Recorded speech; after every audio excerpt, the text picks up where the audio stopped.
দেখো টাটকা কুমড়ো শাক পেয়েছি গাছ থেকে, একদম গায়ে দেখো কাঁটা কুমড়ো শাকের, দেখেছো পাতাতেও এখনও কাঁটা। চলো কুমড়ো শাকটা কেটে নিই, রান্না করে নিই। কেটে রাখা আছে, আমি কিছু দিয়ে করবো না, শুধু আলু আর কুমড়ো শাক করবো। এখানে মশলা আছে হলুদ গুঁড়ো, জিরে গুঁড়ো, লঙ্কা নুন, ধনে গুঁড়ো, লঙ্কা গুঁড়ো, চিনি। এখানে আছে সর্ষে, সাদা সর্ষে, কালো সর্ষে আর পোস্ত বাটা, আর তেলে আমি কালো জিরে ফোড়ন দিয়েছি। এবার আমি কি করি দেখো, এর মধ্যে আমি শাকটাকে দিয়ে দেবো।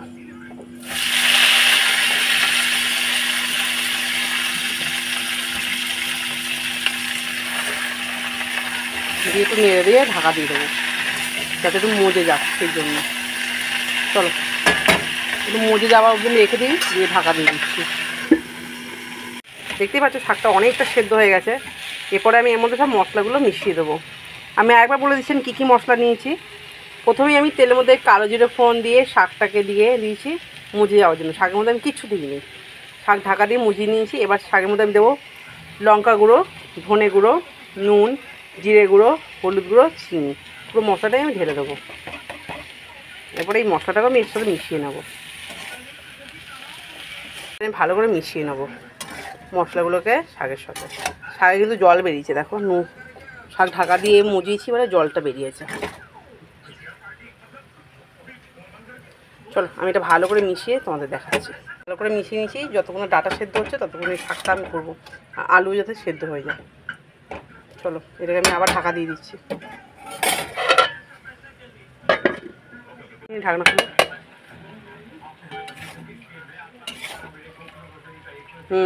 আলু সেদ্ধ হয়ে গেছে।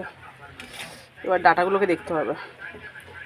না, ডাটা এখনও সেদ্ধ হয়নি। ডাটাগুলো সেদ্ধ হওয়া পর্যন্ত আমাকে তরকারিটা করতে হবে, কেন ডাটা কাঁচা থেকে গেলে একদমই স্বাদ লাগবে না তরকারি খেতে। আর দেখো গাছের কুমড়ো শাক তো, সেই জন্য দেখো কত সুন্দরভাবে গলে গেছে। গাছের জিনিসের মজাই আলাদা। আমি এখনও সর্ষে পোস্ত বাটাটা দেবো না, আর একটু পরে দেবো, আটটুকুনি মজে যাক। এই হলো আমার বাড়ি কুমড়ো গাছ। তো মাঝে মাঝে নেড়ে দিতে হবে। এই যে চলো এর মধ্যে এবার আমি সর্ষে পোস্ত বাটাটা দিয়ে দেবো। বড়ি থাকলে ভালো হতো, বাট বড়ি নেই। এটা আমি একটু ধুয়ে জল দেবো, দাঁড়া এবার জল দিয়ে দেবো একটু।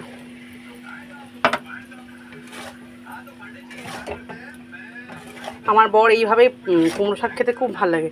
এইভাবে ওকে রান্না করে দিলে না, ও এক থালা ভাত খেয়ে নেবে। মানে ওর আর আলাদাভাবে কোনো সবজি লাগবে না। এটা ওর মা ওকে রান্না করে খাওয়াতো। এখন তো ওর মা বেঁচে নেই, আমি আছি ওর জীবনে, তা আমি করে খাওয়াচ্ছি।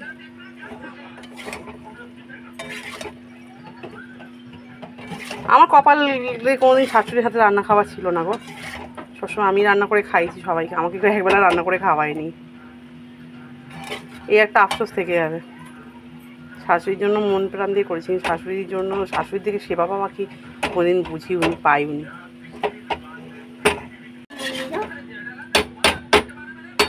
হয়ে গেছে, আর 5 মিনিট ফুটিয়ে নেবো, মানে ঢাকা দিয়ে রান্না করে নেবো, হয়ে যাবে।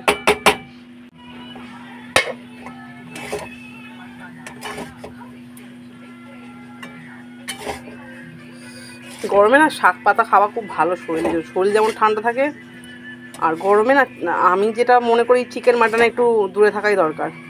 এতে শরীর হিট করে দেয়, এতে যা কী হয় শরীরে হাই প্রেশার হয়ে যায়। তার থেকে একটু শাক পাতা খাই না, শরীরটা ভালো রাখি। হ্যাঁ হয়ে গেছে আবার। চলো এবার এটা নামিয়ে নিই। আমার কুমড়ো শাক, নিরামিষ কুমড়ো শাক। যদি রেসিপিটা ভালো লেগে থাকে please like, comment and share, and চ্যানেলটা সাবস্ক্রাইব করো। অনেক দিন পর একটা রান্না দিলাম, টাইমই হয়ে উঠছে না।